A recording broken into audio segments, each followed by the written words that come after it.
छत्तीसगढ़ में केंद्रीय गृह मंत्री अमित शाह के दौरे से पहले ही प्रदेश की सियासत गर्मा रही है। दरअसल अमित शाह शनिवार को रायपुर आ रहे हैं। वो पीएम मोदी पर लिखी गई किताब मोदी एट 20 के कार्यक्रम में शामिल होंगे, लेकिन इसके पहले ही इस किताब को लेकर बयानबाजी तेज है। एक तरफ बीजेपी सीएम भूपेश को किताब पढ़ने की सलाह दे रही है, तो दूसरी तरफ पीसीसी चीफ मोहन मरकाम ने किताब की गीता से तुलना करने पर केंद्रीय मंत्री गजेंद्र सिंह शेखावत और बीजेपी पर निशाना साधा है। वहीं सीएम भूपेश ने भी किताब पढ़ने की सलाह पर कुछ इस अंदाज में जवाब दिया। कैसे सबके जेब में अदृश्य वाला जो पाइपलाइन लगा है, जैसे जेब से पैसा निकल रहा है, पेट्रोल, डीजल, रसोई गैस, खाद, GST, one nation one tax जो कहते थे, तो उसमें अब तो दूध, दही, मठा सब लग गया। मेरा सुझाव है कि जीएसटी ना भाषण पे लगा देना चाहिए, तो उससे अच्छी कमाई होगी। इधर सीएम भूपेश के बयान पर बीजेपी ने जवाब दिया है। विधायक अजय चंद्राकर ने कहा कि पहले कांग्रेस अपना ज्ञान बढ़ा ले। गुलाम नबी आजाद ने पार्टी क्यों छोड़ी, इस पर पहले बातचीत कर ले। मोदी जी की किताब पर बातचीत करने के लिए पूरा देश है। ये अकल वाली बात है। कांग्रेस के दोनों नेता को समझ में नहीं आएगी, माननीय मुख्यमंत्री जी को और मोहन मरकाम जी को। समझ में करने के लिए बड़ा दिल बड़ा कलेजा चाहिए। उनको बता, उन मुद्दों पर देश के सामने लाना चाहिए जिन मुद्दों पर कांग्रेस छोड़ी है और टिप्पणी की है राहुल गांधी के ऊपर, गुलाम नबी आजाद ने। उसको समझें, उसको संभालें। मोदी जी के बारे में चिंता करने के लिए पूरा देश है। जाहिर है कि अगले साल छत्तीसगढ़ में भी विधानसभा चुनाव होंगे। ऐसे में बीजेपी और कांग्रेस एक दूसरे को घेरने का मौका नहीं गंवाना चाहती। शायद यही वजह है कि जीएसटी, बेरोजगारी जैसे मुद्दों के बाद अब मोदी पर लिखी गई किताब मोदी एट 20 पर प्रदेश की सियासत गर्मा रही है। कुलेश्वर पांडे, बंसल न्यूज, रायपुर। आज हमने प्रोग्राम का नाम मोदी @ 2020 रखा है। नाम इसलिए रखा है क्योंकि पूरे दिन आज 2020 पर ही चर्चा होते रही। अब 2020 को आप अपनी सहूलियत के हिसाब से बीजेपी के परिप्रेक्ष्य में भी पहचान सकते हैं और कांग्रेस के नजरिए से भी देख सकते हैं। हम लेकिन 2020 की बात उस नजरिए से करेंगे जिसमें अमित शाह कल रायपुर आने वाले हैं और मोदी के विजन पर बात करने वाले हैं। कांग्रेस का दावा है कि मोदी का विजन विनाशकारी है और लोगों के लिए मुश्किल बढ़ाने वाला है, जबकि बीजेपी को मोदी @ 20 में गीता का सार नजर आता है। पूरे दिन आज इसी पर चर्चा और बहस होती रही, उसी पर हम आगे बात भी करेंगे। नमस्कार, आज के मुद्दे में आप सभी का स्वागत है। मैं हूं आदित्य नामदेव। तो मोदी के 20 पर कांग्रेस के 23 को लेकर बड़े चर्चे हुए। सोशल मीडिया पर जब से अमित शाह के आने की बात कही गई और बताया गया कि वो मोदी के किताब का यहां पर प्रचार करेंगे, काफी सारे अलग अलग तंज सोशल मीडिया में तैरने लगे। मुख्यमंत्री ने तो यहां तक कह दिया कि जीएसटी की सलाह किताब में है, मेरे हिसाब से भाषण पर भी जीएसटी लगा देना चाहिए। तो आज हम इसी 2020 पर बात करेंगे कि आखिरकार बीजेपी इस किताब के जरिए क्या संदेश देना चाहती है और कांग्रेस उस किताब पर क्यों हिंदू आस्था को ठेस पहुंचाने की बात कह रही है। आज विस्तार से चर्चा इसी मुद्दे पर करेंगे, मोदी @ 2020। हमारे साथ बातचीत करने के लिए तीन बेहद खास मेहमान मौजूद हैं। हमारे साथ मौजूद है अनिरुद्ध दुबे जी, वरिष्ठ पत्रकार है, बहुत स्वागत करता हूं उनका। मेरे साथ मौजूद है मुकेश शर्मा जी, भारतीय जनता पार्टी के वरिष्ठ नेता है, प्रवक्ता है, बहुत स्वागत करता हूं इनका। मेरे साथ यूथ लीडर है, भारतीय कांग्रेस के वरिष्ठ नेता है, नितिन भंसाली जी, बहुत स्वागत करता हूं इनका। सबसे पहले अनिरुद्ध जी के पास ही चलता हूं। अनिरुद्ध जी, ये किताब की कोई बात अलग तो है नहीं, किताब इसके पहले भी आई है, इसके बाद में भी आती रहेगी। ये हंगामा क्यों है इतना सोशल मीडिया में, इतना तंज? हम जानते हैं कि किसी भी मामले को जब विवादित बनाया जाता है तो उसका प्रमोशन ऑलरेडी हो जाता है। मैंने भी बहुत ज्यादा जानकारी नहीं थी मुझे मोदी @ 20 किताब की, लेकिन जब से ये बातचीत आई मैंने भी बहुत कुछ पढ़ा। ऐसे मेरे जैसे हजार लोग होंगे जो नहीं चाहते हुए भी इस किताब को पढ़ना शुरू कर दिए होंगे। ये विवाद ज्यादा है, प्रमोशन का अलग अंदाज है, रणनीति है कांग्रेस की, या कोई राजनीति है इसके पीछे? थोड़ा विस्तार से समझाएंगे अनिरुद्ध जी। देखिए क्या है कि बौद्धिक वर्ग पर अपनी बात पहुंचाने का राजनीति में एक नया ट्रेंड चला हुआ है। मैं कांग्रेस से बात शुरू करूंगा। 2018 का जब चुनाव था तो बौद्धिक वर्ग तक अपनी बात पहुंचाने के लिए उन्होंने पुण्य पुष्कर वाजपेयी जी को यहाँ पे बुलाया था, जो देश के बहुत बड़े पत्रकार हैं, और जगह भी वही थी जहां कल मोदी जी आने वाले हैं, दीनदयाल ऑडिटोरियम। और वहां और खास लोगों को उसमें बुलाया गया था। कल के कार्यक्रम में जिसमें आ रहे हैं अमित शाह जी, उसमें भी खास लोगों को बुलाया जा रहा है। ये था कि पिछली बार जब पूर्ण प्रसून वाजपेयी जी आए थे तो वो चुनावी वर्ष था, और ये जो है 1 साल पहले, 1.25 साल पहले अमित शाह जी आ रहे हैं, जिससे बहुत लंबी बातचीत होगी। और भारतीय जनता पार्टी की जो है इसमें किताब को लॉन्च करना, प्रचार करना तो है ही, और ये कहीं ना कहीं इसमें एक रणनीति छिपी हुई है। तो खुलकर बोलता हूं मैं कि चुनावी रणनीति और जिम्मेदारी भी चुन कर दी गई है। यहाँ पे जो कल का कार्यक्रम है, जो आईएएस की नौकरी से छोड़कर जो है गए थे ओपी चौधरी, जो प्रदेश मंत्री भी हैं, उनको लिया गया है। फिर शताब्दी पांडे और दीपक मस्के जैसे जो हैं, मतलब जो साइलेंट होकर काम करते हैं, बौद्धिक वर्ग से जुड़े हुए, उनको भी इसमें पूरे मुहिम में जोड़ा गया है, उनको जोड़ा गया है। और रही बात जो है कल के कार्यक्रम के, और देखिए क्या है कि आज ओपी चौधरी ने मीडिया से साक्षात्कार किया और प्रेस कॉन्फ्रेंस में उन्होंने कहा कि इसलिए पढ़नी चाहिए कि इसकी प्रस्तावना जो है स्वर कोकिला लता मंगेशकर जी ने लिखा है, और फिर वासुदेव जग्गी सदगुरु, उन्होंने भी इसमें आर्टिकल लिखा है, और कुल मिला के ऐसे 21 आर्टिकल हैं। और देखिए मुझे ताज्जुब हुआ और आश्चर्य हुआ, उस प्रेस कॉन्फ्रेंस में मौजूद था जग्गी वासुदेव सदगुरु।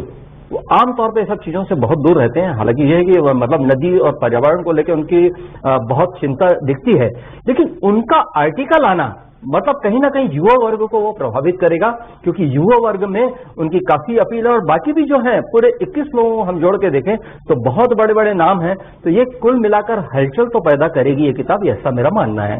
नितिन जी, इस पूरे मुद्दे को इतना हाइक क्यों दे रहे हैं आप लोग? किताब थी भाई, आ रहे थे विमोचन करने या उसके बारे में बातचीत करने, दिक्कत क्या है? आप लोग ये नहीं एनआईए के दफ्तर को उद्घाटन करें, लेकिन आप लोग ये नहीं पूछ रहे भारतीय जनता पार्टी की जो बैठक होने वाली थी शाम को, वो बैठक क्यों कैंसिल हो गई? ये नहीं पूछना चाहिए आपको बीजेपी के बीच में भीतर खाने कोई बात हुई कि अचानक शाम को बैठक का मैसेज आता है, एक दिन पहले सुबह मैसेज आता है कि वो बैठक कैंसिल कर दी गई? या केवल किताब बहाना है, मोदी केवल निशाना है, यही कर रही कांग्रेस पार्टी? नितिन जी देखिए, मोदी @2020 अच्छा है, किताब लिखें, काम कुछ बचा नहीं। आने वाला समय 2024 का भयावह स्थितियां इनको दिख रही है, तो कभी फिल्म बनाते हैं तो कभी किताब लिखते हैं। मुझे जानकारी मिली कि 21 हस्तियों ने इसमें लिखा, तो मुझे ऐसा लगता है कि देश में सिर्फ 21 हस्तियां ही हैं। मुझे ऐसा लगता है जो इनकी बात को सुनते हैं या जो बेहतर इनके बारे में जो बेहतर बोलते हैं, उन्हीं लोगों को उसमें स्थान दिया गया है। यदि वाकई इस किताब का यदि सार्थक होती तब कि जब आप इसमें इनको अपोजिट बोलने वाले लोगों के भी आर्टिकल लेते तो समझ में आता। अब ये सुनने में आ रहा है कि इस किताब की तुलना गीता से की जा रही है, तो ये तो धर्म का अपमान हुआ, सरासर धर्म का अपमान हुआ। इसमें मोदी जी के गुजरात के गुजरात के सीएम से लेके 2 बार पीएम बनने तक के सफर का लोगों ने वर्णन किया। तो क्या इसमें मोदी की चाय बेचने की स्टोरी, इसमें उनकी डिग्री, इसमें उनकी झूठ बोलने की कहानी, इसमें उनके मित्रों की कहानी, भगड़ों की कहानी, बहुत सी चीजें हैं। क्या उनका जिक्र किया गया है? नितिन जी, लता मंगेशकर कौन है? मैं व्यक्तिगत रूप से किसी को भी चोट नहीं करूंगा इसमें। लता मंगेशकर जी एक बहुत ही अच्छा चेहरा है, मैं कह रहा हूं ना, इसमें उन्हीं लोगों का स्थान दिया गया, या फिर कोई आर्टिकल ऐसा आया भी होगा जहां पर इनका विरोध किया गया होगा तो उसको इस किताब से हटा दिया गया होगा। सीधी सरल बात है। फिल्में बनाना, किताब लिखना, अभी यही सब करेंगे। अभी देश में मुद्दा क्या है? बेरोजगारी, सुरक्षा, महंगाई, इन मुद्दों पे चर्चा होनी चाहिए। कैसे ध्यान भटकाना है? देखिए, @मोदी @2020, अब ये 2020 वाली बातों से लोगों को बेवकूफ बनाते रहेंगे। कैसे जुमले किए, कैसे अच्छे दिन आए, इस विषय में कोई बात ही नहीं करेगा। लोगों का पूरा ध्यान टीवी चैनल्स का ध्यान, न्यूज पेपर्स का ध्यान इस किताब पे चला जाएगा, जरूरी मुद्दों से ध्यान भटक जाएगा, पर कुछ हासिल होने वाला नहीं है। 23 में विधानसभा में हम 71+ पे काम कर रहे हैं, और 2024 के लोकसभा में देखिएगा ये देश मोदी विहीन होने वाला है। कहते हैं ना कि सपा चट एक शब्द का उपयोग होता है, तो ये बिल्कुल निश्चित है कि मोदी विहीन ये देश 2024 के चुनाव में होने वाला है, जिसकी तैयारी कमर कांग्रेस के एक कार्यकर्ता ने तक ली। मुकेश जी, मैं जो बोलूंगा उसमें हाँ बोलिएगा, आपके काम की चीज है। सबसे बड़ी पार्टी बीजेपी बिल्कुल है। सबसे पॉपुलर, सुनिए ना, मेरी पूरी बात हो जाएगी। सबसे पॉपुलर नेता नरेंद्र मोदी जी। यस। सबसे लंबे समय तक बीजेपी के से पीएम रहे नरेंद्र मोदी। बिल्कुल। मोदी की कई बातें जब पूरी दुनिया में फैल जाती हैं, उनको हर कोई फॉलो करता है, तो एक किताब को इतना प्रचार करने की जरूरत क्यों पड़ गई? क्यों जरूरत है प्रचार करने की? आप कहते हैं एक बात उनकी आती है, पूरी दुनिया उसको फॉलो करती है, हर जगह उनकी बात मानी जाती है, फिर किताब क्यों? ये बात नहीं बताई गई कि इस बैठक, जो भारतीय जनता पार्टी की विशेष बैठक होने वाली थी कल शाम को कुशाभाऊ ठाकरे परिसर में, वो अचानक क्यों कैंसिल करनी पड़ी? उसके बारे में कोई जवाब नहीं। कांग्रेस ना सवाल पूछ पा रही है, ना भारतीय जनता पार्टी सवाल जवाब दे पा रही है। तो ये है क्या? प्रचार क्यों इतना? किस प्रचार की जरूरत है मोदी जी को? आदित्य जी, पहली बात तो ये समझ लें कि ये बुक है क्या। अभी कांग्रेस के प्रवक्ता भाई बोल रहे थे कि मोदी @2020 नहीं है, वो 20 है। और उन 20 सालों में मोदी जी का क्या विजन रहा, उस विजन के वजह से देश में क्या परिवर्तन आया, इसके बारे में देश की महान हस्तियों की प्रतिक्रिया, उनके आलेख, उनको हमारे कांग्रेस के प्रवक्ता भाई ने दल से जोड़ दिया, पार्टी से जोड़ दिया, अपने विचारधारा से जोड़ दिया। ये सब इससे बहुत ऊपर के लोग हैं। इनकी अपनी कोई विचारधारा, कोई दल से कोई लेना देना नहीं है। ये देश की हस्ती है। हमारे लिए ये बहुत बड़े लोग हैं देश के, जिनका सम्मान होना चाहिए। इनके बातों पर प्रश्न चिन्ह तो कभी उठना ही नहीं चाहिए। ये क्या बोले हैं, एक बार जानकारी ले लें, उस पुस्तक को पढ़ लें, उसके बाद इनके बारे में प्रतिक्रिया देनी चाहिए। जग्गी वासुदेव, आध्यात्मिक गुरु। अब जैसे दुबे जी बता रहे थे, अब सुन लीजिए, मेरा बात खत्म करने दीजिए। मेरी बात सुन लीजिए पूरा, मैं और क्या बोल रहा हूँ। दुबे जी जो बता रहे थे, बहुत महत्वपूर्ण बात, वरिष्ठ पत्रकार है, बहुत महत्वपूर्ण बात उन्होंने कहा कि बुद्धिजीवी वर्ग को इस विजन के बारे में बताने के लिए देश के अंदर में क्या परिवर्तन आए और आगे की क्या संभावना है, उनमें उनका भी योगदान हो सकता है यदि बुद्धिजीवी तक ये पुस्तक जाएगा तो। इस हेतु यदि उस पुस्तक को लेके बात चलती है, सेमिनार होते हैं, तो इसमें क्या बुराई है? कितने पेज की पुस्तक है? कांग्रेस, अरे पेज बता दो भाई। आपने प्रश्न किया, मैंने पढ़ी कि नहीं पढ़ी? आप बताइए ये पुस्तक कितने पेज की? बात पूरी कर लेने दो। कितने पेज की बताइए ना। आप कुंजी पढ़े, आप भाजपा के प्रवक्ता हैं, कितने पृष्ठ की पुस्तक है? सुन तो लो। आप किसने आर्टिकल लिखा, नाम बताइए। आप किसके आर्टिकल है? क्या देश में सिर्फ 21 ही बुद्धिजीवी लोग हैं, इसके अलावा कोई बुद्धिजीवी नहीं है? ये भी बताइए। आप किसको बुद्धिजीवी मानते हैं, किसको बुद्धिजीवी नहीं मानते हैं? किसको बुद्धिजीवी मान रहे हैं? देश के प्रति देश में सैकड़ों हैं। मैंने कहा ना, आप विरोधियों के भी आर्टिकल पता चलना चाहिए देश को भाई। मुकेश जी, किताब पढ़ी क्या आपने? ये निश्चित रूप से पुस्तक आने वाली है, आने वाली है, और मेरे को बोलते पढ़ेगी नहीं पढ़े। यही बात पढ़िए, खत्म हो रही है भैया। क्या डिबेट कर रहे हैं आप? किताब आई नहीं है, मेरे को बोलते आप पढ़े कि नहीं पढ़े, और बिना पढ़े कैसे प्रतिक्रिया दे रहे हैं? तो आप बिना पढ़े कैसे तारीफ कर रहे हैं? आप खाली चिल्ला के और यहाँ बहस को खत्म करने के और समय खराब करने की बात यदि सोचेंगे तो बात अलग है। तथ्यपूर्ण बात करेंगे तो तथ्यपूर्ण बात है। आपने पूछा पढ़ी है, मैंने बोला नहीं। आपको पूछा पढ़ी है, बोले नहीं। आपने बोलते नहीं पता किसका नाम है आर्टिकल में, नहीं पता। क्या बात करने बैठे हो?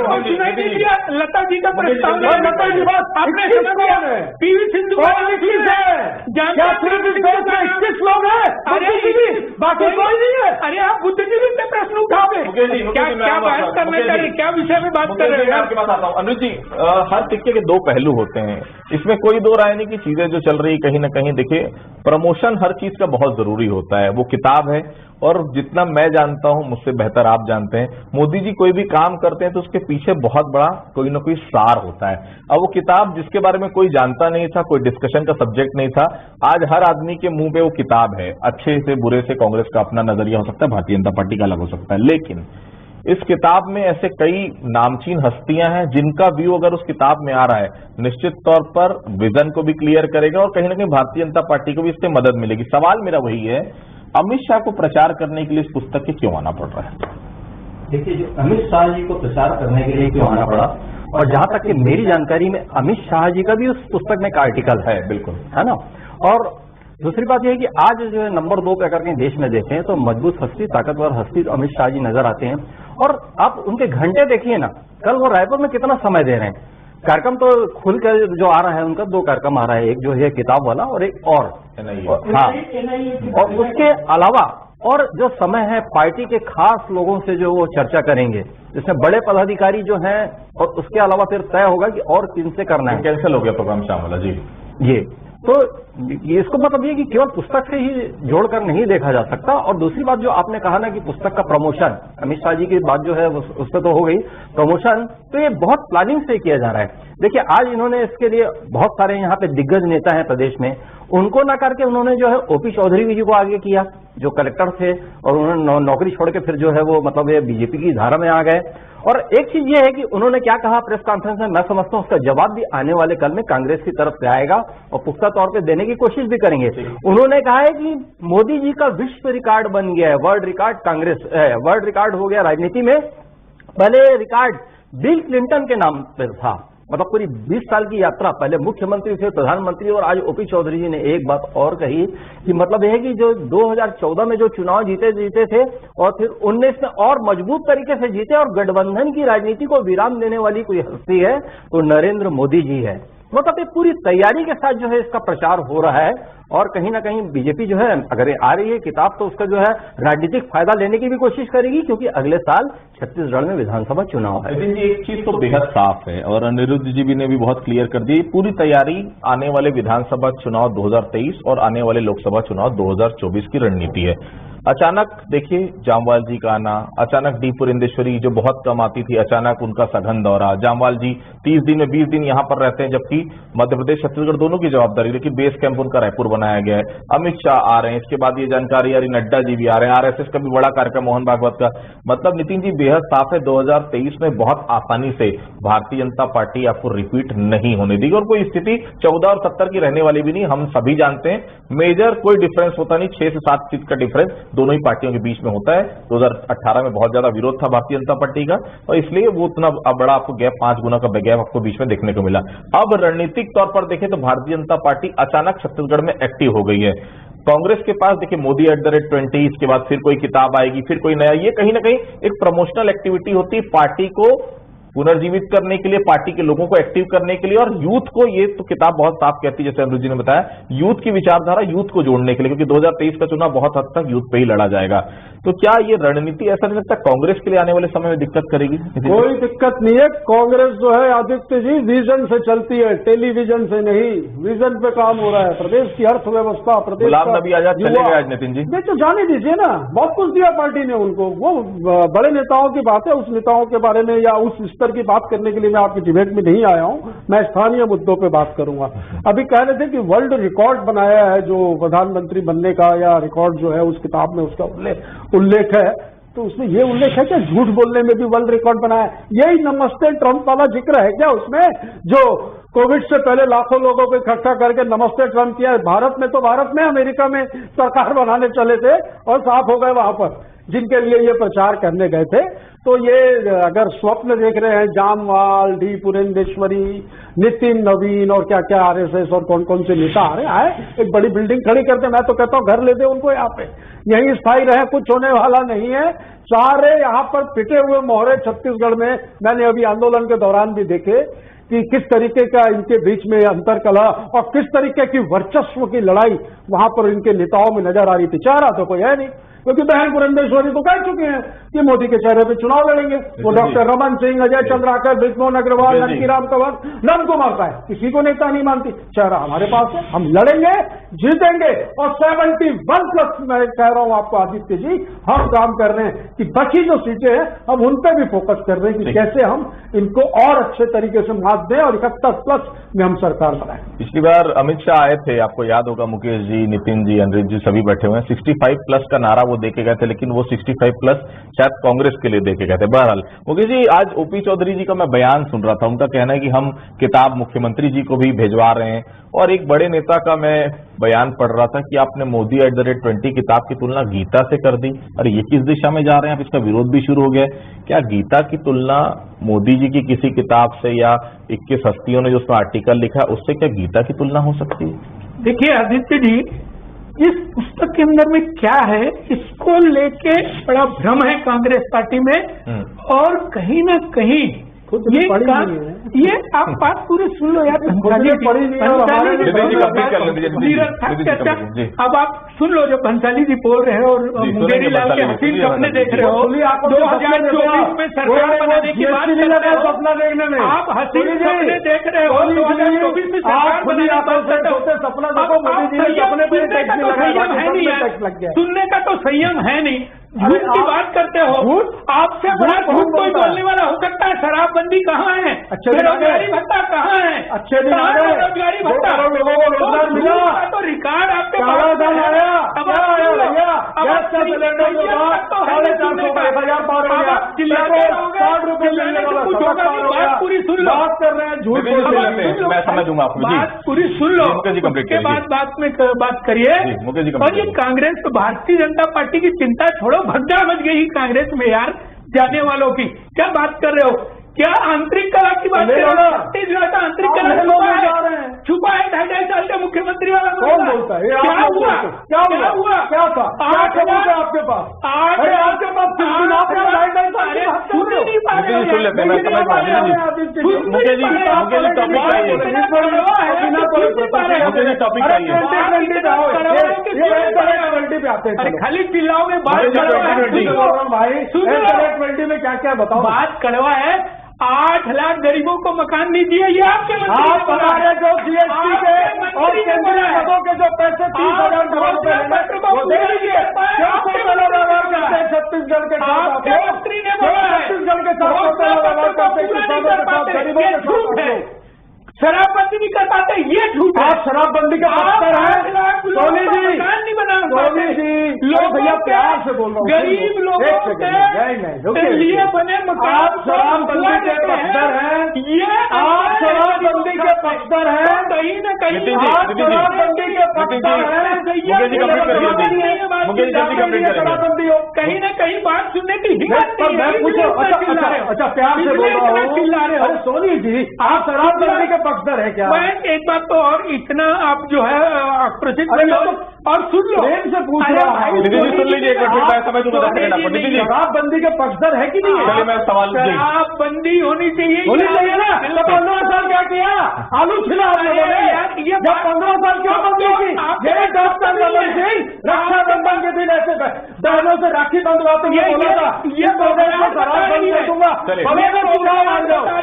क्या किया? 15 साल। चलिए ठीक है, ये लगातार डिस्कशन हो रहा है इस विषय पर, लेकिन बहुत साफ है मोदी एट द ट्रेड 20 जो किताब बनाई गई है, इसमें बहुत साफ है कि इसमें कहीं न कहीं भविष्य की रणनीति बहुत तय है। भारतीय जनता पार्टी अचानक एक्टिव नजर आ रही है और अमित शाह अगर छत्तीसगढ़ में आ रहे हैं तो ये इस बारे में कोई दो राय नहीं है, बड़ी रणनीति लेकर आते हैं। और राजनीतिक हल्के में वैसे भी बहुत सारी चीजें आ रही है कि 2023 के लिए भारतीय जनता पार्टी लगातार काम कर रही है और कहीं न कहीं स्ट्रेटेजिकली आगे बढ़ रही है, क्योंकि भारतीय जनता पार्टी भी जानती है भूपेश बघेल का नेतृत्व है, उससे अगर निपटना है तो लगातार बड़े नेताओं को आना पड़ेगा, पार्टी को चार्ज करना पड़ेगा, तभी 2023 की राह आसान हो पाएगी। तो कल अमित शाह आ रहे हैं, उसके पूरे कार्यक्रम पे हमारी नजर रहेगी। आज आप लोग सभी इस कार्यक्रम में जुड़े, आप लोग सभी लोगों को बहुत बहुत धन्यवाद। तो आज के मुद्दे फिलहाल इतना ही, कल किसी अन्य मुद्दे पर फिर से मुलाकात होगी, तब तक के लिए बहुत बहुत धन्यवाद।